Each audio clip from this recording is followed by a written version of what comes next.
Eliana Bokertov. Bokertov Daniel. Alors nous allons parler d'une figure, une grande figure. Success story. Voilà, d'une success story, d'une figure du monde de la justice en Israël. Exactement. Puisqu'il s'agit du juge Edmond Lévy. Alors vous savez, dans les films hollywoodiens, on aime bien vous montrer l'histoire de cette petite personne qui va réussir toute seule à grimper les échelons et à arriver très loin. C'est à moitié l'histoire d'Edmond Lévy, dont j'aimerais vous parler ce matin. Edmond Lévy, donc, qui était juge à la Cour suprême en Israël, qui était né un 11 octobre en 1941, donc il y a quelques années, et qui est décédé le 11 mars 2014. C'est donc de son parcours et son histoire dont j'aimerais vous parler ce matin. Alors, il est né à Basra, en Irak, donc une ville d'Irak, et il a fait donc son alia avec sa famille à l'âge de 10 ans, en 1951, et ils se sont installés donc dans la ville de Ramat Gan, là où il a étudié donc au lycée de Vir. Son père était déjà actif dans le mouvement du Kherout, donc mouvement du Kherout qui plus tard deviendra le mouvement du Likoud. Exactement. Et puis ensuite, ils vont vivre à Ramleh, et de Ramleh, son père va devenir le maire de Ramleh entre 1971 et 1972, à la date à laquelle il va décéder. Et alors donc qu'il décède, Edmond Lévy se retrouve très jeune, orphelin de père, et lui s'intéresse au monde de la justice et du droit, exactement. Et comment est-ce qu'il commence à s'intéresser à ce monde du droit? Il va travailler au Bet Mishpat HaShalom, donc au tribunal de paix, voilà, de Ramleh, et qu'est-ce qu'il fait dans ce tribunal de paix? Il sert les cafés, les thés et les cafés. À cette époque, c'était courant d'avoir quelqu'un qui s'occupait de servir du thé et des cafés à tout le monde, et donc il va commencer à travailler comme cela, et en même temps, en parallèle, ça lui donne des envies, quoi. Oui, en parallèle, il étudie surtout le droit à l'université hébraïque de Jérusalem, bien qu'il étudie à Tel Aviv, parce qu'à cette époque, il n'y avait pas autant d'universités qu'aujourd'hui. Et donc souvent, l'université hébraïque était la grande université d'Israël, et qui avait des départements un peu partout.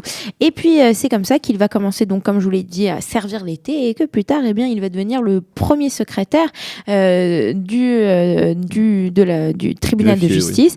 Oui. Et en 70, donc, il devient Orech Din, il devient donc avocat, il a 30 ans, et puis il va commencer à travailler dans ce monde du droit. Il va en 77 devenir un juge militaire. Ensuite, en 1979, il va devenir un juge du Bet Mishpat HaShalom, donc de cette cour de justice de la paix à Kfar Saba.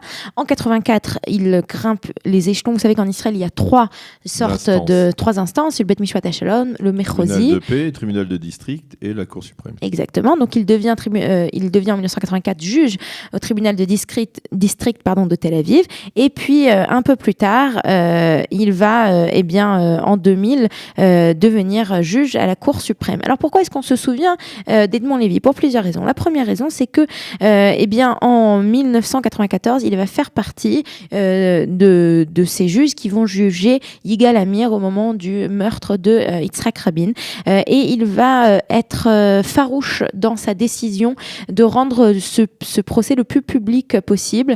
Il veut qu'on entende parler de ce procès, il veut que la population comprenne la gravité exactement de ces faits.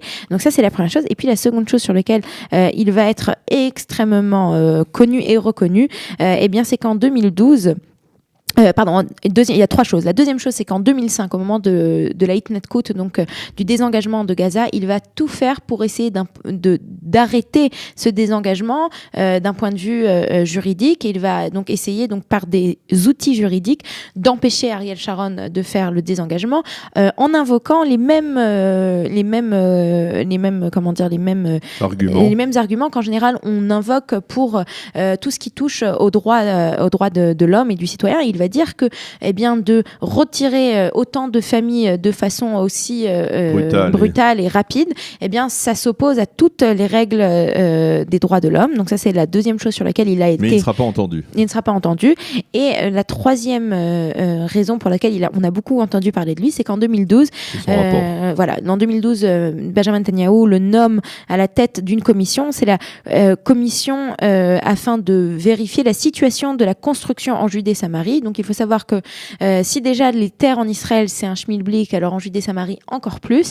Et donc il lui demande d'analyser tout cela. Et en juillet 2012, donc 2 ans avant sa mort, eh bien il publie ses conclusions. Et ses conclusions sont que eh bien il est beaucoup plus simple de construire en Judée-Samarie, et les terres de Judée-Samarie ne sont pas illégales. Elles ont une légalité, même concernant le droit international, à propos du droit international. Exactement, voilà, vous avez tout à fait. Et vous me disiez juste à l'instant que ça revient dans les... Oui, pas plus tard que ce matin, il y a un ouvrage qui a été publié qui insiste sur le fait que l'occupation de la Judée et de la Samarie par Israël est tout à fait légale en raison des origines du conflit israélo-palestinien et en particulier de la guerre des 6 jours, qui développe justement cette thèse juridique selon laquelle il n'y a pas d'occupation de territoire en Judée et en Samarie, mais que ces terres, et en particulier de par le fait qu'elles n'étaient pas sous souveraineté quelconque jordanienne avant donc la guerre des 6 jours, elles peuvent être